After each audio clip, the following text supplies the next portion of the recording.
자, 이어서 네. 우렁쌈도 준비하셨습니다. 네. 선생님, 근데 밥솥이 있네요? 네, 우렁쌈이랑 정말 찰떡궁합인 보리밥을 좀 만들려고 그래요. 보리밥. 여름에는 보리밥이잖아요. 보리밥 너무 좋아해요. 저는 겨울에도 먹습니다. 맞아요.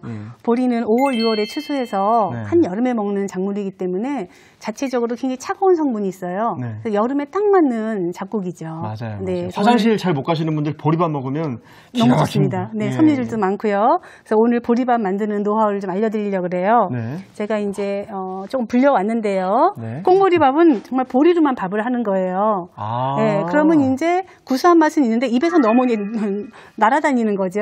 그죠, 먹기가 그죠. 조금 힘들어서 저는 반반씩 써요. 그래서 일반 그냥 백미 쌀을 불린 거. 반반도 보리양이 꽤 많은 거잖아요. 그죠, 꽤 많은 거예요. 네. 그런데 이제 반 정도 넣고요. 불린 쌀입니다. 불린 쌀 이제 한 컵이라면 1대1로 저는 쓰거든요. 네. 불린 쌀을 넣고, 그 다음에 이제 보리도 불렸어요, 제가. 네. 한 3, 40분 불린 것 같아요. 근데 이제 요거는 보리도 품종이 여러 가지가 있어요. 뭐 이제 겉보리가 있고, 쌀보리가 있고, 찰보리가 있는데, 저는 이제 여기 쌀보리라고 조금, 부드러운 거? 좀 부드러워요. 그래서 너무 이제 가글가글 하지 않게, 이래야지 애들도 좀 먹고, 그죠. 남편도 먹고, 부모님도 드시더라고요. 너무 옛날식으로 이제 그 겉보리를 쓰니까 좀 힘들어 하셔서, 보리를 이렇게 넣겠습니다. 넣고요. 보통 쌀밥을 할 때는 물을 1대1 비율이 정량이라고 생각하시면 되는데요. 네. 지금 이제 추수한 지 꽤 오래됐죠. 그렇죠, 그렇죠. 네, 작년 10월 달에 추수했으니까 이제 거의 끝물이어서 좀 말랐어요, 쌀이. 아. 그 여름이나 이제 햅쌀이 나오기 직전까지는 물을 조금 더 넣어야 돼요. 1.1이나 1.2배. 이제 이거 2컵이면은 얘가 이제 2컵하고 조금 더 돼요. 1대1로 안 쓰고 여기보다 조금 더 넣는다 생각하시면 돼요. 네. 2컵에서 한 2컵, 한 4분의 1 정도? 알겠습니다. 네. 일단 취사를 하겠습니다. 네, 넣어주세요. 참 현미 좋은 거 아는데 네. 보리 좋은 거 모르시는 분들 많아요. 네. 보리밥이 진짜 몸에 좋습니다. 네, 잡곡으로 해주세요. 잡곡이 들어갔으니까. 네, 자, 여름에 많이 찾는 게 이제 바로 우렁 쌈밥인데 맞아요. 오늘 약간 변형을 주시다고 네네, 아주 하셨어요. 요리처럼 맛있게 해보려고 그러거든요. 네, 근데 이제 재료를 한번 먼저 살펴볼까요? 네? 네. 우렁살. 네, 근데 얘는 이제 민물이고요. 논에서 많이 잡히는데 요즘은 이제 양식을 하죠. 네, 밀가루를 조금 넣고요. 이제 그래도 얘가 이제 뭐 수산물이기 때문에 약간의 비린내가 있잖아요. 네. 그러니까 조물조물 이렇게 왜 살이 연하거든요. 우렁이 조물조물. 맞아요. 네, 부드러워요. 네, 조물조물 해가지고요. 한 2-3번 정도 헹궈내 깨끗이 밀가루 없을 때까지. 그럼 이제 밀가루가 흡착하는 성질이 있거든요. 그렇죠. 그래서 여러 가지 지금지금한 것들, 그다음에 이 사이사이에 꼈던 그런 뭐 흙 같은 것들 네, 이런 거를 이제 제거하는 그런 이제 역할을 해줘요. 그러니까 저는 해산물을 막 소금에다 팍팍 씻고 이러지 않고요. 대부분 저는 그냥 밀가루에 많이 씻어요. 그래서 너무 이제 빡빡 씻다 보면 막 재료들이 망가지는 네, 경우도 막 있어서. 살이 긁히고 이래요. 허물어지고 그러니까 이렇게 해서 조물조물 씻어가지고요. 이렇게 해서 이제 밀가루기만 빼주면 되니까 네. 한 번만 더 이렇게 해서 해놓으면은 비린내도 좀 제거가 돼요. 비린내도 제거가 되고 그래서 미리 제가 좀 한 깨끗하게 닦아놓은 우렁을 준비해놨어요. 그러셨군요. 네네, 한 번 더 씻어서 밀가루로 이렇게. 한 번, 물로 한 번. 네, 물로 한 2번 정도. 네. 여기서 이렇게 준비가 됐고요. 여기 보면은 이제 마늘이에요. 마늘. 네, 마늘은 갈은 거를 쓰셔도 되는데 저는 이제 마늘이 식감이 약간 좀 크게 쓰면은 네. 굉장히 좋더라고요. 씹어 먹는 그렇죠. 맛도. 너무 곱게 이제 마트에서 갈아온 마늘은 좀 마늘 특유의 향이 좀 사라지는 거. 날아가더라고요, 네, 말씀이. 날아가서 저는 그 즉시에서 이제 이렇게 굵직굵직하게 이렇게 썰어서 요리하면은 마늘 향이 좀 많이 나요. 네. 그래서 이렇게 좀 굵직굵직 다져준다 생각하시고요. 이렇게 너무 막 잘게 안 다지셔도 되고요. 네. 그 다음에 이제 제가, 이게 뭘까요? 아, 샐러리. 네네. 아, 왜 한식 요리 하는데 샐러리를 써? 이해가 안 되네 하는데 저는 이 샐러리를 잘만 이용을 하면요. 한식 요리할 때도 굉장히 이게 아주 팁이 될 수 있어요.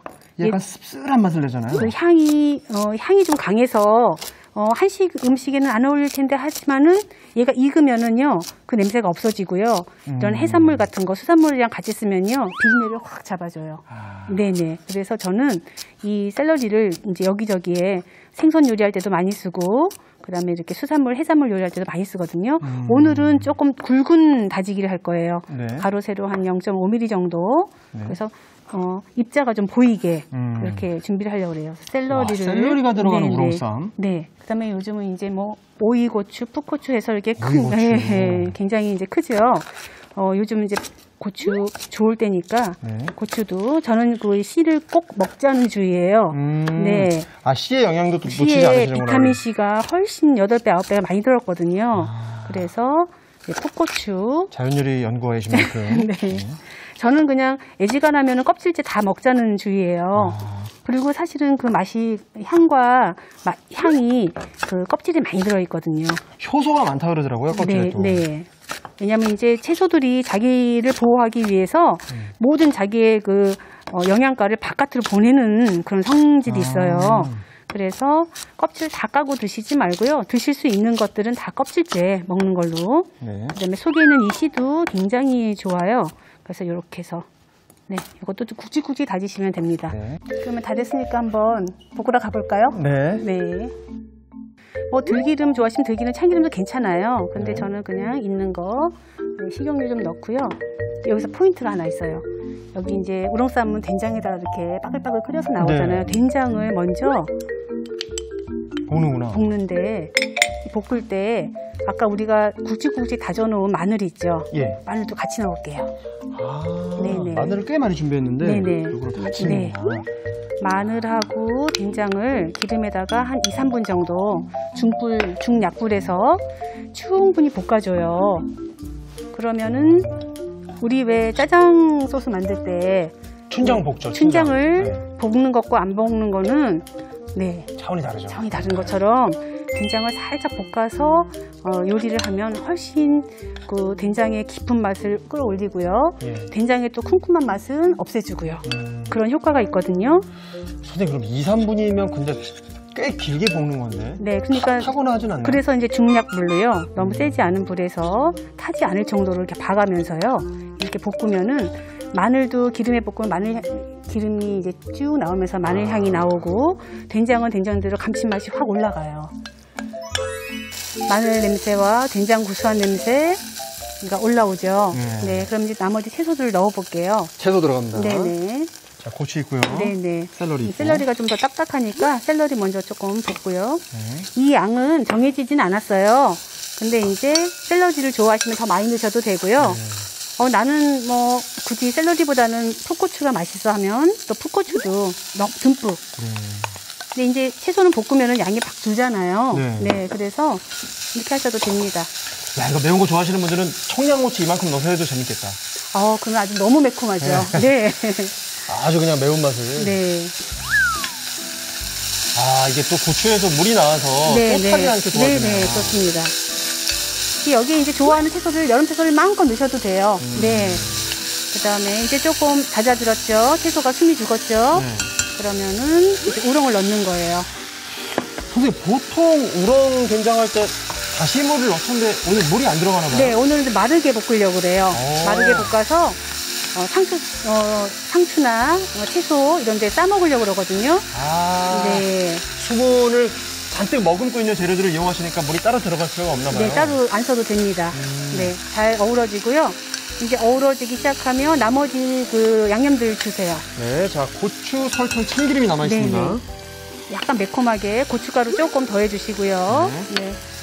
그 다음에 이제 저는 이제 조미료를 따로 안 쓰기 때문에 맛도듬을 위해서 설탕을 조금만 넣어요. 그러면은 쌉싸름한 맛하고 그런 걸 잡아줘서 옛날에는 이제 설탕을 감칠맛 대신 많이 썼거든요. 맛도듬 한다고 그러죠. 맞아요. 네, 조금만, 요만큼만. 맞아요. 네, 이렇게. 설탕만 잘 써도 조미료가 필요 없다고 다들 말씀하시거든요. 네. 그래서 아주 조금 쓰면은 설탕도 굉장히 조미료 중에 하나잖아요. 많은. 네. 이렇게 해서 와, 볶아지면서 진짜 깔끔한 향이 올라와요. 네. 너무 여기서 많이 볶지 않는다는 거예요, 저희는. 그래서 야채에 맛이 살아있을 정도로만. 그래도 물기가, 그죠? 네. 네, 없진 않아요. 이렇게 하고, 그래서 우렁이가 살짝 익을 정도로만. 네. 너무 여기서 이제 오래 계속 끓이면 질겨져요. 불을 딱 끄고요. 마지막에 참기름. 이렇게. 아주 맛있는 우렁 야채 쌈장이 되는 거죠. 예. 네. 요거를 한번 저쪽으로 이제 옮겨서 네, 예쁘게 담아볼까요? 예. 살짝 한 김 나가는 동안에 채소를 준비했어요. 네. 채소는 사실 여름 쌈 채소 아무거나 좋습니다. 아무거나 좋지만 오늘은 그냥 제가 마트에 갔더니 양상추가 이렇게 있더라고요. 그래서 양상추를 이제 제가 갖고 왔는데 한 입씩 뜯었잖아요. 이렇게 해서 이렇게. 야, 근데 국물이 진짜 많이 나왔어요. 네, 야채들이 많이 있으니까. 이게 물을 우리가 넣지 않는데 나왔기 때문에 이게 다 순수한 채소들이잖아요. 채소들. 네네, 국물이 맛있거든요. 여기다 밥 비벼 먹어도 맛있죠, 사실. 밥도둑이거든요, 우렁쌈. 근데 오늘은 제가 조금 마르게 볶아서 이렇게 요리도 낼 수 있게. 네. 또 우렁이가 또 영양 성분이 아주 좋거든요. 우렁이가 굉장히 영양가가 많아요. 그래서 여름에 그 보양식으로도 먹을 수 있을 만큼. 네. 그리고 이제 요건 제가 그냥 오늘은 양상추를 썼는데 요즘 뭐 로메인 레터스라든지 또 뭐 엔다이브라든지 여러 뭐 쌈채소들이 너무 다양하게 많잖아요. 자기가 원하는 쌈채소에다가 예쁘게 이렇게 놓으시면 돼요. 밥도 어떻게 좀 준비를 해볼까요? 그럴까요? 밥이 다 됐겠죠, 이제? 네. 오랜만에 구수한 보리밥 냄새 너무 좋네요. 네. 맛있게, 보슬보슬 맛있게 됐죠? 네. 물 양도 1대 1.2 비율로 하니까 이렇게. 너무 잘 됐다. 네. 옛날식으로 그냥 수북하게 이렇게 한번 이렇게 떠볼까봐요. 네. 그냥 봐도 딱 여름이 떠오르네요. 쌈 싸먹기 좋은 계절에 안성맞춤인 요리를 이렇게 완성을 하셨습니다. 네. 자, 이렇게 보리밥을 곁들인 우렁쌈이 완성됐습니다. 우렁쌈을 살펴보겠습니다. 먼저 밥솥에 불린 맵쌀, 불린 보리쌀, 물을 넣고 잡곡 코스로 40분 정도 밥을 안쳐 보리밥을 만들어줍니다. 우렁이 살에 밀가루를 넣고 비빈 뒤 찬물에 2번 헹궈주세요. 마늘, 샐러리, 풋고추는 굵직하게 다져줍니다. 냄비에 기름을 두르고 중약불에 된장, 마늘을 2에서 3분 정도 볶아주세요.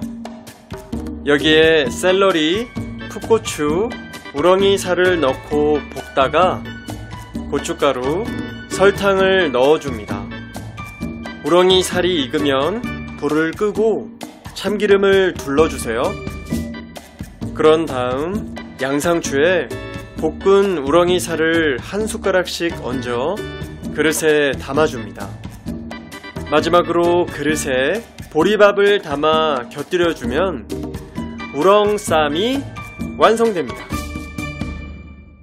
다음 시간엔 파근한 감자가 듬뿍 들어가 고소함이 가득한 별미 감자밥과 짭조름한 양념과 고추의 매콤함이 쏙 뺀 푸짐한 닭고기 조림, 자연요리연구가 윤혜신의 정감있고 푸근한 레시피 기대 많이 해주세요.